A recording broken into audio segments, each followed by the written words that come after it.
কাদম্বিনীর এলাকার লোক বলছে যে গরমে বিচার পায়নি। দেখুন, যেহেতু তথ্য প্রমাণ আইন চলে হচ্ছে তথ্য প্রমাণের ভিত্তিতে, হ্যাঁ। যেহেতু আমি আগেই বললাম যে 5 দিন তো কলকাতা পুলিশের হাতে তদন্ত পাচ্ছি। আপনি যদি কলকাতা পুলিশের যারা তদন্তভার সামলাচ্ছেন বা যে সমস্ত নাম সঞ্জয় মুখে উঠে এসে, তারাও তো দুধে আইপিএস অফিসার, তারা জানে কি রাখতে হয় কি সরাতে হয়, তারা জানেন না এরকম নয়। শিয়ালদা থেকে 3জন সন্দেহভাজন রোহিঙ্গা অনুপ্রবেশকারীকে আটক করা হয়েছে। শিয়ালদা স্টেশনে রোহিঙ্গারা ঢুকে পড়ছে। শিয়ালদা স্টেশন কেন, আপনি সল্টলেকে যান, রোহিঙ্গা কত লাগবে? আপনি উত্তর কলকাতায় গঙ্গার পাড়ে যান, আপনাকে দেখিয়ে দিচ্ছি রোহিঙ্গা বস্তি বসানো হয়েছে।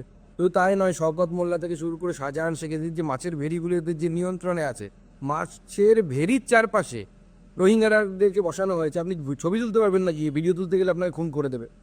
এই তো পশ্চিমবঙ্গ, মমতা বন্দ্যোপাধ্যায় এই পশ্চিমবঙ্গকে বাংলাদেশ বানানোর জন্য যা যা করা দরকার তার বীজ বপন করে দিয়ে গেল। আমি জানি না আগামী দিনে আগামী প্রজন্মের ভবিষ্যৎ কি হতে চলেছে। বাংলাদেশে এই মুহূর্তে একটা ভোলাটাইল সরকার চলছে এবং ভারতকে উত্তপ্ত করার একটা চেষ্টা হচ্ছে। তো ভারত স্বাভাবিকভাবেই এই ফাঁদে পা দেবে না। ভারতীয় সীমানা রক্ষা করার দায়িত্ব বিএসএফ এর, তারা জীবন দিয়ে হলেও রক্ষা করবে। বিএসএফ কে লক্ষ্য করে গুলি ছুটছে বা সে তো ছোটোখাটো 2-4টে ছুটবে, কোনো অসুবিধা নেই। বিএসএফ ছুটতে শুরু করলে তখন বাপ বাপ করে পালাবে। অবিলম্বে জুনিয়র ডাক্তারদের সাসপেনশন প্রত্যাহার করার দাবি রেখে জুনিয়র চিকিৎসকেরা পশ্চিম মেদিনীপুরের যে হাসপাতাল প্রিন্সিপাল রুমের সামনে বিক্ষোভ দেখাচ্ছে। দেখুন, আমরাও এর প্রতিবাদে যে সাসপেনশন অর্থাৎ উদরপিণ্ডি উদরগারে দ্বারা আপনি পয়সা নিয়ে জালি স্যালাইন নেবেন কমা কোম্পানির কাছ থেকে, মানুষ মারা যাবে আর তার দায় ডাক্তারদের ঘাড়ে চাপিয়ে দেবেন, যেহেতু তারা আন্দোলন করেছিলেন।